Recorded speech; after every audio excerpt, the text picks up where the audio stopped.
On démarre. Donc, rebonjour à tous et re-bienvenue pour ce webinaire. On va parler métal ce matin. Je commence très rapidement avec la société Cadvision en un seul slide. Ai-je besoin de vous redire? Donc, Cadvision, c'est 80% de son chiffre d'affaires dans la fabrication additive, polymère ou métal, depuis plus de 20 ans. C'est plus de 3000 clients et plus de 3300 à peu près imprimantes que nous faisons vivre à travers une équipe technique répartie sur l'Hexagone. Notre métier, donc je vous ai dit, 80% de chiffre d'affaires dans le domaine de la fabrication additive, le reste sur la conception avec des solutions comme la CAO de chez Dassault Systèmes SolidWorks et également une activité très forte dans le domaine de l'intégration des scanners 3D. Voilà, donc on est intégrateur, ce qui veut dire qu'on est utilisateur. C'est vrai pour les scanners, tout comme pour la fabrication additive. Je vais laisser la parole à Manon pour vous parler métal ce matin. Merci Olivier, bonjour à tous et à tous. Donc juste avant de commencer et de rentrer dans les éléments techniques qu'on a décidé de vous présenter aujourd'hui, on va faire une petite introduction pour recontextualiser qui est Desktop Metal et qu'est-ce qu'ils proposent aujourd'hui avec leur solution. Donc tout d'abord, la fabrication additive métal, ça fait un petit moment maintenant que ça existe, contrairement à ce que certains pourraient penser. Donc il y a différentes technologies qui ont évolué hein, au fur et à mesure des années, vous vous en doutez. Aujourd'hui, on va plutôt se concentrer sur deux technologies très novatrices de chez Desktop Metal. La première technologie étant la Studio System, qui s'appuie, on va le voir un petit peu après dans la présentation, sur le MIM, d'accord, qu'on connaît en méthode de fabrication traditionnelle. Et le deuxième système dont nous allons parler aujourd'hui techniquement, c'est la Shop System, où là, en fait, on est sur du BMD, c'est comme ça que c'est appelé par Desktop Metal, et c'est une technologie qu'ils ont entièrement développée aussi, qualifiée et dont ils maîtrisent tous les tenants. Donc deux systèmes qui peuvent être soit différenciateurs, soit complémentaires en fonction des besoins de nos clients. Vous avez les principaux caractères techniques de ces machines, dont le volume d'impression, les tailles maximales de pièces, les épaisseurs de couches, et ensuite on vous a mis sous forme de petits icônes, voilà, quelle solution choisir en fonction de vos besoins. Pour commencer, j'aimerais qu'on revoie un petit peu les bases du frittage. D'accord, ensemble. Il y en a certainement qui sont présents aujourd'hui et qui connaissent certaines bases de ce procédé, mais c'est vraiment important de le rappeler aujourd'hui d'un point de vue technique. Donc, le frittage, qu'est-ce que c'est et qu'est-ce qu'on observe lors d'un frittage de pièces métalliques? Premièrement, on va observer et on va constater une réduction dimensionnelle qu'on appelle retrait. Je ne vais pas rentrer trop dans le détail pour l'instant, on va y revenir un petit peu plus en détail juste après. Donc ça, c'est la première observation qu'on fait. La deuxième observation, c'est qu'on va voir une liaison mécanique des particules métalliques entre elles. C'est ce qui va nous permettre de constituer notre pièce finale. Et ensuite, une densification métallique des pièces. Donc le frittage, là sur la présentation, vous avez un petit schéma de principe qui a l'air un petit peu compliqué comme ça, donc n'hésitez pas à poser vos questions. Ce qu'il faut retenir, c'est que on obtient en fait une pièce verte. D'accord, une pièce qui est chargée pas uniquement avec du métal, mais également avec un liant, du polymère ou d'autres composants. Et il va falloir qu'on vienne récupérer notre pièce uniquement en métal. Donc le frittage, c'est un procédé de fabrication de pièces. C'est assez simple comme procédé, d'accord? On va venir chauffer une poudre, visible ou non. Elle peut être emprisonnée aussi via notamment la solution studio dans des petits bâtonnets, peu importe, mais on va venir chauffer cette poudre sans jamais l'amener à la fusion, d'accord? Les fours des stop métal aujourd'hui montent jusqu'à 1400 degrés maximum, mais l'idée c'est qu'en fait sous l'effet de cette chaleur qui est quand même assez importante, bah, en fait les grains métalliques viennent se souder entre eux. C'est ce qui va en fait former la cohésion des pièces et c'est ce qui va vous permettre de récupérer une pièce déjà stable mécaniquement, utilisable et surtout une pièce finale. Donc ça, c'est sur le principe même du fritage. Ce qui est important aussi, c'est les avantages que découlent d'un fritage. Donc là, je vous ai mis quelques avantages sur la slide. Premier avantage, ça va être les formes complexes. D'accord? Aujourd'hui, en utilisant le fritage métallique, vous allez pouvoir adresser des modèles CAO qui seraient plus complexes qu'en fabrication traditionnelle. D'accord? Ça, c'est le premier avantage. Un autre avantage, c'est qu'on va venir amortir en fait les vibrations, contrairement à d'autres technologies, je pense notamment au DMLS, où on est sur un lit de poudre avec un laser, ou à des méthodes encore une fois traditionnelles. Avec le fritage, dans les fours des stop métal, on va amortir en fait ces effets de vibration, donc on va éviter de déformer les pièces et on va surtout avoir une grande stabilité des pièces sorties de fritage. Autre avantage, et pas des moindres, on le verra un peu plus tard avec des cas clients, mais ça va être la réduction du poids de vos pièces et la densité métallique qui est quand même assez élevée, jusqu'à 99% avec nos solutions des stop métal, ce qui est quand même très important quand on parle à un client industriel. Euh, voilà. Autre avantage, ça va être la simplicité. On est maître de l'ensemble de nos paramètres lors du fritage. Mais c'est très simple en termes d'utilisation puisque tout est maîtrisé par des stop metal directement. D'accord? Donc soit via le logiciel Fabricate, soit directement avec l'interface qui est présente sur le four ou les deux autres équipements qu'on pourra voir un petit peu plus tard. Mais voilà, on est vraiment sur une simplicité d'utilisation. Dernier avantage que je voulais vous présenter aujourd'hui, ça va être la maîtrise des caractéristiques techniques, vous vous en doutez. Quand on utilise cette méthode de fritage, on a la possibilité, du coup, via certains petits tips, de maîtriser les caractéristiques techniques qu'on veut obtenir sorties de fritage.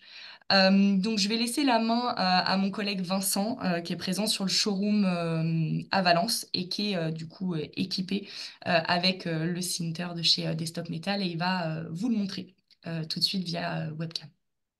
Merci Manon. Donc Vincent, c'est à toi. En effet, on va commencer par la fin. On va commencer par vous montrer la phase de fritage dont Manon parlait. Donc bonjour à tous. Donc nous voici dans le showroom de Valence. Alors là, on a notre four de fritage que j'ai ouvert à l'instant pour vous montrer comment ça se passe à l'intérieur. On va insérer une, deux, cinq, 10 pièces en fonction de leur taille. On a un four avec une capacité qui va permettre de friter euh, une quantité de pièces qu'on a produit sur la studio, qu'on verra tout à l'heure. Donc, on va pouvoir mettre ça dans cette enceinte avec différents étages. Donc, sur chaque étage, je vais pouvoir mettre mes pièces, les positionner, les mettre dans le four, qui sera ensuite refermé et complètement sécurisé pour pouvoir lancer le déliantage fritage, puisqu'en fait, s'opérera le processus du déliantage pour aller jusqu'au fritage et on récupérera les pièces à l'issue directement utilisables. Donc, le four est dans une salle de type bureau chez nous à Valence. On a une alimentation en triphasé du 380 volts et également un gaz qui est de l'argon, tout simplement, argon hydrogénaire. Il y a un tout petit pourcentage d'hydrogène qui permet donc de réaliser le fritage des pièces. Merci Vincent. Petite précision sur ces deux gaz qui sont nécessaires en fait à l'utilisation du four de fritage des stop métal. Vous avez du coup une partie gaz formant, vous l'aurez compris, c'est ce que Vincent vient de dire. Le pourcentage d'hydrogène, on est inférieur à 3%, donc voilà, c'est pour ça qu'on a la possibilité d'installer le four des stop métal dans des, comme ici dans le showroom, hein, dans des bureaux ou dans des ateliers sans contrainte particulière. Tout à fait. Pour l'utilisateur, ça sera très simple. On aura un écran tactile comme on va retrouver sur la studio au niveau du printer pour lancer une production qui aura été réalisée par la studio. Donc, vous êtes pris en charge puisque la prod, on intégrera le matériau utilisé, le four s'auto réglera pour être capable de friter de l'inox 316L ou du 17.4 ou du 4140 ou du cuivre, enfin bon, tous les matériaux qu'on détaillera tout à l'heure. Super, merci Voilà. Vincent. Première question sur laquelle, Damien, tu peux aussi peut-être réagir. Bonjour, que fait-on du liant récupéré? Ou même, où est-il récupéré? Bien sûr. Bonjour à tous. Donc Damien Tomasic de la société Destin Metal. Donc effectivement, c'est une très bonne question. Le liant en fait est brûlé dans le cycle de fritage et de déliantage et est récupéré dans une petite coupelle que vient de montrer Vincent, qui est juste en fait en dessous de l'environnement de fritage, qui est dissimulé derrière les portes fermées. Et voilà, c'est simplement brûlé, récupéré et la coupelle en fait on la récupère. Deux choix. Soit on lave le tout euh, pour récupérer la petite coupelle en plastique, soit on jette cette coupelle-là parce que c'est considéré comme inconsommable. Voilà, propre à chacun de la nettoyer comme il se doit. Super. Deuxième question, comment alimenter vous le four avec de l'argon, bouteille ou autre? Alors, c'est un branchement assez classique. Donc, soit on a un rack de bouteilles à côté, soit on a une cuve à l'extérieur du bâtiment de l'entreprise avec une connexion qui se fait en direct. Donc voilà, donc nous on travaille avec Air Liquide avec des bouteilles standards de chez Air Liquide qui sont connectées juste derrière la cloison ici. Ok, merci beaucoup et merci de poser vos questions également au fur et à mesure, ce qui nous permet d'interagir. Je te redonne la main, Manon. Oui. Merci Olivier. Ça, c'était le premier point technique sur lequel on voulait insister. Deuxième chose dont on voulait vous parler aujourd'hui, ça va être les considérations par rapport au design et à la conception de vos pièces. Il y a quand même quelques petites règles aujourd'hui à connaître et à respecter si vous voulez vous servir de façon optimale et optimisée des procédés desktop metal, que ce soit la studio ou la shop. Donc, pour considérer le design de vos pièces dans ce processus de fabrication, il va falloir prêter attention à quelques petits critères. Le premier, ça va être les épaisseurs de murs et de parois de vos pièces. Alors, bien évidemment, en fonction de vos contraintes, en fonction de votre cahier des charges, mais il va falloir faire attention, que ce soit sur l'une des premières technos ou sur la deuxième technologie. Le deuxième point sur lequel il va falloir prêter une attention, ça va être sur le remplissage de vos pièces, autant sur la partie CAO que dans le logiciel Fabricate. Vous avez un petit animé ici. Il va falloir choisir correctement en fait le remplissage de votre pièce, encore une fois par rapport à vos attentes et vos contraintes. Et ensuite, il va falloir prêter attention sur la hauteur de couche. D'accord? Sur les épaisseurs que vous souhaitez utiliser au vu de la géométrie de vos pièces. Donc ça, c'est vraiment les trois points principaux sur lesquels il va falloir faire un petit peu attention au moment du slicing des pièces. Je vous ai mis allez, on va dire les principales règles de design à respecter si vous voulez que vos impressions se passent correctement sur une studio ou sur une shop desktop metal. Donc, la première chose, ça va être les épaisseurs de parois minimales. D'accord? Je vous ai mis les données ici sur la slide. Il va falloir aussi vérifier avec votre bureau d'études et vos dessinateurs la taille de votre perçage parce qu'il y a une taille minimale à respecter encore une fois. Quand on parle d'assemblage, il va falloir prévoir des jeux, d'accord? Et le jeu minimal aujourd'hui qu'on peut espérer imprimer, ce serait du 0,3 mm. Encore une fois, ça dépend les matériaux et ça dépend la complexité, mais globalement, hein, c'est des fourchettes. Il va falloir faire aussi attention à l'angle de surplomb non supporté, donc jusqu'à quand je peux imprimer sans avoir de problème d'effondrement ou autre, encore une fois que ce soit sur la studio avec les supports d'impression ou sur la technologie Shop, sur l'île poudre où là effectivement vous bypassez la partie support, mais il faut quand même penser à cet angle de surplomb. Et ensuite, ça va être la masse maximale, c'est-à-dire le poids maximal des pièces que vous souhaitez imprimer. On l'a vu là avec Vincent, le four a une grande capacité, mais on parle en poids pièces. Et attention, c'est les pièces vertes avant qu'elles soient fritées. Donc une fois qu'on a respecté toutes ces règles, quels avantages on a à imprimer avec nos technologies de fabrication additive métallique Desktop Metal et pourquoi est-ce que vous vous lanceriez sur ce domaine de fabrication. Donc tout d'abord, je l'ai dit tout à l'heure, mais je réinsiste, vous allez pouvoir adresser des géométries complexes lorsque vous allez respecter l'ensemble de ces règles de conception. Vous allez pouvoir fabriquer des pièces en bypassant totalement la partie outillage, je pense notamment à des moules ou autres, vous allez pouvoir consolider vos assemblages. Quand on est sur des assemblages complexes, par exemple, vous allez pouvoir créer des canaux internes. Donc ça, vous le créez directement dans votre logiciel de conception. Vous allez pouvoir alléger vos pièces. Alors là, j'ai mis un exemple d'optimisation topologique, hein. Donc vous avez l'allègement de vos pièces à proprement parler, mais vous avez aussi le gain de matière et du coup le gain de coût sur vos pièces. Ça, c'est un point non négligeable pour nos clients utilisateurs des stocks métal. Et enfin, vous allez pouvoir imprimer des pièces avec des détails assez fins que vous ne pourriez pas vous permettre. Soit dans un souci de coût ou d'équipement, avec des méthodes de fabrication traditionnelles. Voilà un petit peu sur la partie design. Maintenant, si on parle du rétrain, on est passé brièvement sur le sujet tout à l'heure. Souvent, on nous pose la question, quelles contraintes on peut observer liées, hein, au rétrécissement, au rétrain des pièces lorsqu'on fait un frittage avec les machines desktop métal. Donc, très clairement, il n'y a pas de contraintes particulières. Vous avez un exemple ici d'un de nos clients équipé avec le système Shop, donc le CETIM, dans le sud-est de la France. En fait, on va venir retirer le liant, on va venir retirer le polymère, on va venir retirer tout ce qui n'est pas métallique, je dirais, d'accord? Donc là, en fait, nos pièces vont se rétrécir globalement en fonction des matériaux que vous choisissez. On va avoir un rétrain de 15 à 20%. Par rapport à votre fichier, au fichier CAO. Premier élément, c'est qu'en fait, ce rétrécissement, il est totalement maîtrisé par Desktop Metal et par le software et le hardware. D'accord? Tout est communicant et vous n'avez pas à vous inquiéter du retrait sur vos pièces puisque tout est géré. En fait, ce qu'il faut comprendre, c'est que lors de cette dernière étape de frittage, on a des pièces qui sont assez poreuses, hein, autant sur le système studio que sur le système shop.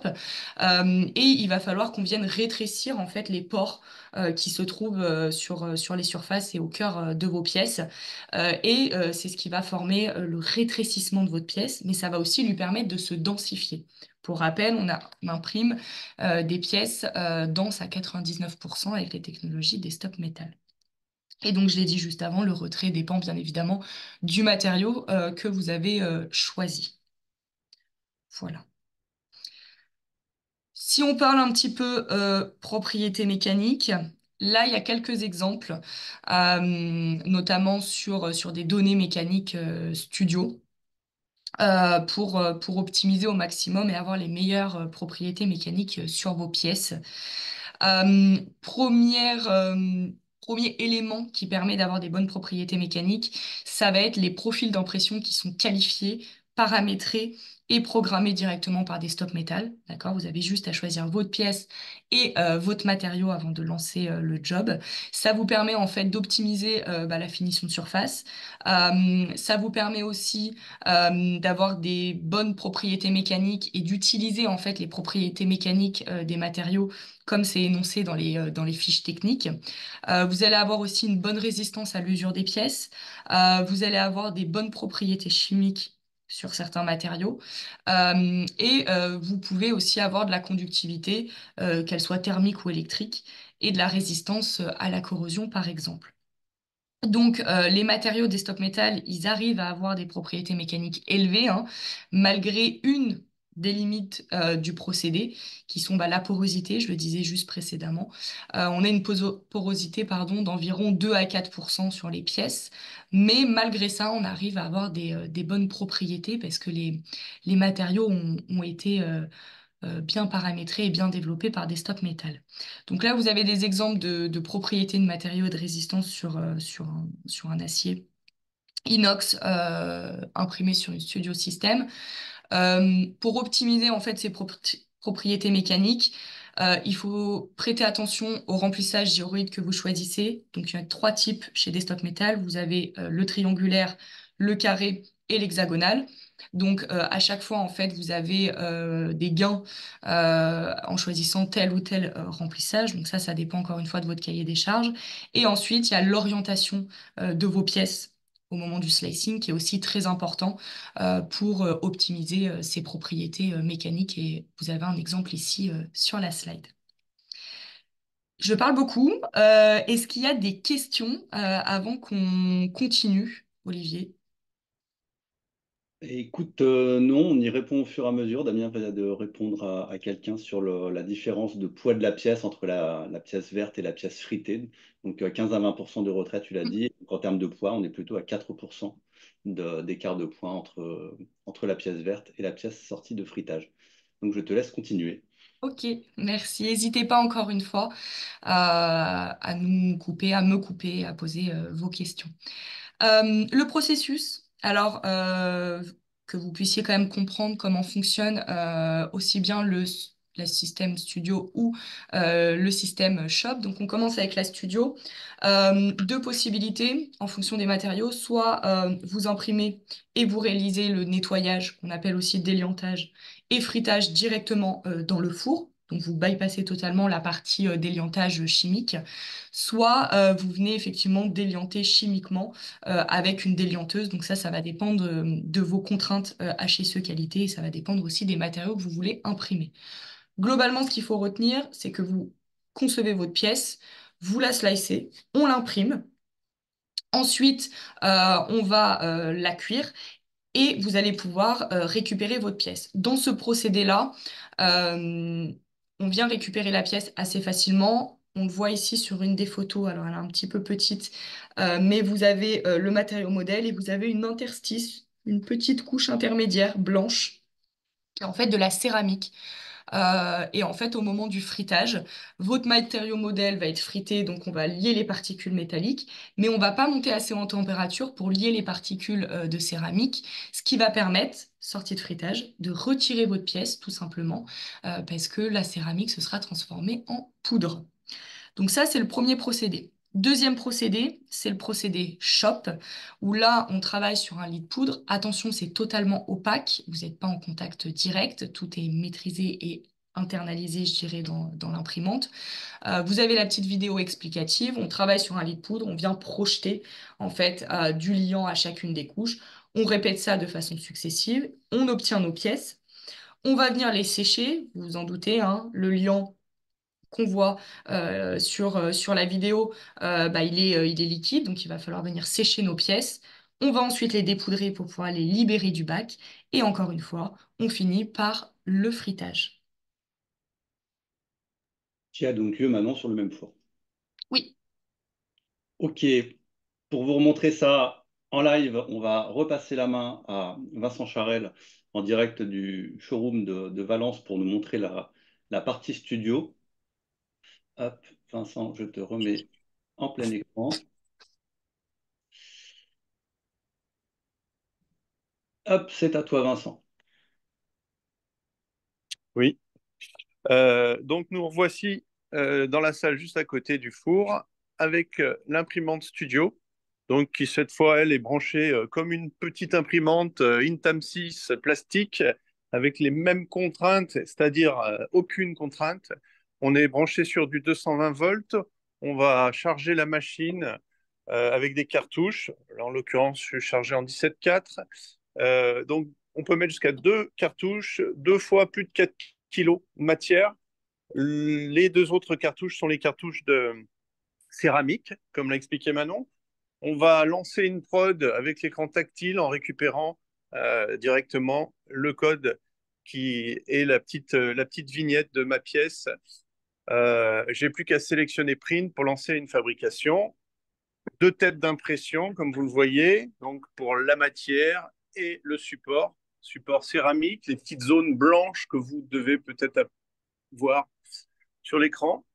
Euh, voilà, je dirais que ce que je retiens surtout, c'est qu'on est dans un contexte vraiment de bureau, je le répète, pas de contraintes HSE complexes, c'est-à-dire que j'ai pas de gants, j'ai pas de masque, pour pouvoir lancer des prods de pièces métalliques dans mon bureau. On va pouvoir voir quelques exemples de pièces. Avant, après, donc comme on l'a dit, la pièce sortie du four va pouvoir se décrocher de ses supports aussi simplement que manuellement. Je vais récupérer ma pièce. On va pouvoir faire des choses très complexes qui ne s'usinent pas, ou bien évidemment, hein, des petits assemblages comme celui-là, fonctionnels, à partir du moment où on a bien mis le jeu entre les pièces. Le logiciel vous accompagne pour créer des supports, y compris des supports extrêmement compliqués, puisqu'on va pouvoir, comme sur cet exemple de pièces, générer des supports qui vont ensuite se défaire un peu comme un Lego pour pouvoir récupérer ici, comme vous le voyez, la gorge, etc., pour avoir la pièce, encore une fois, à la main, directement opérationnelle. D'autres exemples où là, typiquement, on est sur la shop, on va pouvoir, comme l'a dit Manon, fabriquer des pièces avec une très grosse productivité, une très grande productivité. Typiquement, on serait capable ici de faire quelques milliers de pièces comme ça par jour, imprimées. Je parlais des pièces shop qui auront une densité maximum, puisque là, on n'a pas de structure interne comme on pourrait le voir sur des pièces studio. Avec une énorme productivité, on est capable de faire quelques milliers de pièces comme celle-là, par exemple, avec des coûts ramenés à la pièce qui sont extrêmement faibles pour une technologie additive métal. Un exemple pour finir, EAC, qui est tout proche de chez nous, à Valence, qui produit des pièces dans le domaine du luxe. Donc, il est capable de travailler des pièces avec une très, très haute résolution. La plupart des pièces que vous voyez, hormis celle-là, sortie machine, ont été tribofinies dans des bacs pour avoir un aspect et un rendu, comme vous le voyez. Donc, voici quelques beaux exemples qu'il réalise. Aujourd'hui, il produit des quelques milliers de pièces chaque semaine pour le domaine du luxe. Ok, merci Vincent. Une autre question, pas de relargage de l'atmosphère ambiante du bureau. Donc Vincent l'a dit, non, on est dans des locaux tertiaires. La printer fonctionne juste avec du 220. On a des filtres derrière comme une imprimante polymère. Donc pas de contraintes supplémentaires. Le four, lui, fonctionne en circuit fermé. Donc voilà, aucune contrainte sur cette partie Desktop Metal Studio. Sachant, Olivier, pour préciser que sur la studio, on travaille à température ambiante. Il n'y a pas de chauffe particulière ni de l'enceinte ni du plateau, ce qui limite en fait les effets d'émanation, qu'elles soient visuelles, odorantes ou autres, et du coup le relagage pardon, dans l'atmosphère dans laquelle l'imprimante se trouve. Ok, on continue. Alors, une question qui revient aussi souvent, c'est comment abordons-nous la précision et la répétabilité sur les systèmes studio et sur les systèmes shop. Donc, on vous a fait un petit tableau récapitulatif des différentes précisions que vous pouvez attendre et également de la rugosité des pièces finies. Il faut bien garder en tête qu'on a en effet ce rétrécissement qui vient du coup améliorer le dimensionnel une fois la phase de fritage faite. Il faut surtout retenir que ces systèmes-là sont pas nés de la dernière pluie, je dirais. Ça fait plus de 7 ans que ces systèmes sont utilisés dans l'industrie. Donc aujourd'hui, on a un très très grand retour d'expérience là-dessus. Ce qui permet par exemple de fournir, alors je vais vous partager mon écran, je ne sais pas maintenant si on voit bien mes Oui. documents là. Donc je vous mets ici rapidement, alors on l'a francisé, hein, mais ce qu'on appelle un guideline, donc en fait un guide qui va vous permettre de mieux concevoir les pièces. Alors, et j'en profite également pour répondre à une question qui était pourquoi la pièce ne s'effondre pas lors du fritage quand le liant polymère disparaît avec les liaisons métalliques? Eh bien, parce qu'on a bien respecté les règles de conception. Alors, évidemment, on ne réimprime pas une pièce telle qu'usinée. C'est vrai pour le polymère, c'est aussi vrai pour le métal. Et donc, grâce à ces règles et à ces 7 années d'expérience sur les solutions desktop métal, vous arrivez à avoir votre pièce bonne, je dirais, presque du premier coup si on vous a bien formé, sinon c'est qu'on a mal travaillé. Et Oui. je te coupe, Olivier, 5 minutes.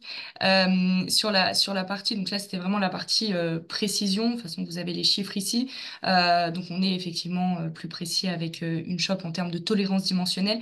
Ce qui est très important, parce que souvent, on nous pose la question sur la précision, mais les gens ne pensent pas nécessairement à la répétabilité. Aujourd'hui, ce qu'un client industriel veut, et c'est pour ça qu'il nous fait confiance et qu'il passe par 4Vision pour acheter du desktop metal, ça va être sur la répétabilité.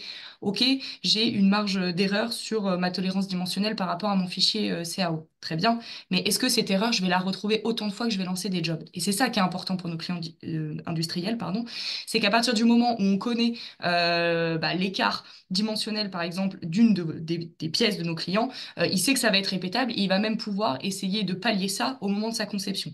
Donc très important, c'est la répétabilité sur ces machines, que ce soit la studio ou la shop. Desktop Metal travaille souvent sur cette partie-là avec des têtes, des composants, on va pas rentrer dans le détail, mais des choses qui sont vraiment très techniques pour justement avoir de la répétabilité en plus de la précision. Merci Manon. Je te laisse la parole du coup. Merci Olivier. Sur les matériaux, Vincent, on a cité quelques-uns pardon, tout à l'heure. On vous a mis une liste exhaustive en fait avec les matériaux qui ont déjà été qualifiés et paramétrés par Desktop Metal. Ce qu'il faut retenir, donc ça c'est la liste actuelle des matériaux. Il y a aussi d'autres matériaux qui sont pour parler en interne chez Desktop Metal et en R&D. Les matériaux aujourd'hui qui nous distinguent le plus et que nos clients utilisent le plus aussi, ça va être l'acier inoxydable, d'accord, le 316L. Vous avez la courbe de stress de l'acier, de cet acier inox un petit peu plus bas. On est en fait sur un acier qui est déjà non magnétique, qui est idéal pour tout ce qui va être environnement difficile. Il a une super résistance à la corrosion. Il est hyper simple à mettre en œuvre et à imprimer autant sur la studio que sur la shop. Et il a des super performances, que ce soit en haute ou basse température. Voilà, peu importe son environnement, il est plutôt très bien. Autre acier qui est utilisé par nos clients, alors là on est sur un acier beaucoup plus résistant, on est sur un acier outil type H13. Donc là on a une dureté qui est vraiment très élevé, on a une bonne résistance à l'abrasion. On a la possibilité de travailler cet acier comme dans d'autres méthodes. On peut le travailler à chaud. Il a une très bonne résistance à la fissuration et à la fatigue thermique. Enfin voilà, on est sur un acier vraiment, vous l'aurez compris, très dur et très résistant. Donc c'est vraiment les deux matières aujourd'hui les plus utilisées. Après, selon les cahiers des charges, encore une fois, on peut aller sur des matériaux un peu plus exotiques. Je pense au cuivre ou au titane pour certaines applications. Ok, merci Manon. Cette année d'expérience, je vous l'ai dit, des dizaines de centaines de clients, notamment également des centres de recherche, je pense au Fraunhofer ou au CETIM en France, qui nous aident aussi, qui aident Damien et ses équipes techniques françaises Desktop Metal à faire avancer justement le design guide qu'on a pu voir tout à l'heure ou les différents cas d'application. On ne va pas vous noyer sous plein d'exemples clients, on en a choisi deux. Je vais essayer d'aller aussi vite que Manon parce qu'on est un petit peu hors timing. Le premier cas client, c'est la société Soprofam. Soprofam pour société, prototype et fabrication mécanique. Donc, on a ici un exemple de pièce. Donc, c'est une PME à 30 km au nord de Rennes qui ici a un gain considérable, pas tellement au niveau du coût matière, mais surtout en termes de temps. Et c'est souvent ce qui ressort de chez nos clients, c'est le gain de temps, la réactivité, la sécurité également de l'information, puisqu'on ne sous-traite plus les pièces métal, mais on les fait directement en interne avec nos solutions studio ou shop, comme on a vu. Autre exemple, on en a parlé tout à l'heure, donc c'est la société EAC, donc qui fait de l'ornement métallique dans le domaine du luxe. Donc là, on est sur la shop, on est sur de la production. Donc là, vous avez un exemple de toute la quantité de pièces qu'on peut mettre dans une production shop. Donc on est sur de la production, alors moyenne, grande série, personne n'a le curseur au même endroit. Mais ici, vous vous doutez bien qu'on n'est pas sur des quantités énormes en termes de pièces. Donc l'usinage n'a pas d'intérêt. Mais la fabrication additive ici avec Desktop Metal prend tout son sens. Quelques exemples en vrac parce on va retrouver évidemment beaucoup d'utilisation des solutions Desktop Metal, que ce soit dans le domaine de la robotique, que ce soit dans le domaine de la préhension, dans le domaine du mouvement et beaucoup d'utilisation dans le domaine de la machine spéciale. On le voit ici sur des pièces d'entraînement avec ici donc la pièce verte, non encore fritée, et la pièce ici terminée et traitée chimiquement, ou dans le domaine du maintien et du guidage, toujours dans le domaine de la machine spéciale, donc énormément d'applications. Les gains, je vous le disais tout à l'heure, ils sont très très souvent sur le temps. Le temps, c'est de l'argent, évidemment. J'enfonce une porte ouverte, mais voilà, les temps sont vraiment considérables. Et donc les gains aussi derrière sur tout type d'approche de pièces, que ce soit des pièces un peu massives, des pièces de résistance, des pièces de contenant, par exemple. Voilà, donc différentes applications également à ce niveau-là. Bien, il vous reste que quelques secondes pour poser vos questions. J'en ai une. Bonjour, le processus d'impression et de frittage est-il assez précis pour imprimer des moules d'injection plastique sans repasser par un outilleur ou un mouliste? Alors, ça pourrait sur des petits moules, mais Damien, sauf si tu me contredis, je ne crois pas qu'on ait vraiment d'application. Je pense qu'en fait, effectivement, la précision dans les moules d'injection sont souvent extrêmes. On a besoin d'une tolérance très, très petite. De mon expérience, il y a toujours besoin d'un post-traitement, même si c'est pas forcément de l'outil, enfin de la machine-outil. C'est souvent au moins du polissage ou du, qu'on appelle du wire cut, découpage fil. Euh, il y a aucun process de fabrication additive qui permet de faire des moules d'injection sans post-traitement derrière. Donc, à mon sens, il y a toujours besoin d'une reprise, même si elle est minime, dans tous les cas. Et Et la d'ailleurs, c'est véritable aussi, je pense, pour connaître un petit peu, même si c'est pas mon domaine d'activité, sur les méthodes de fabrication traditionnelles.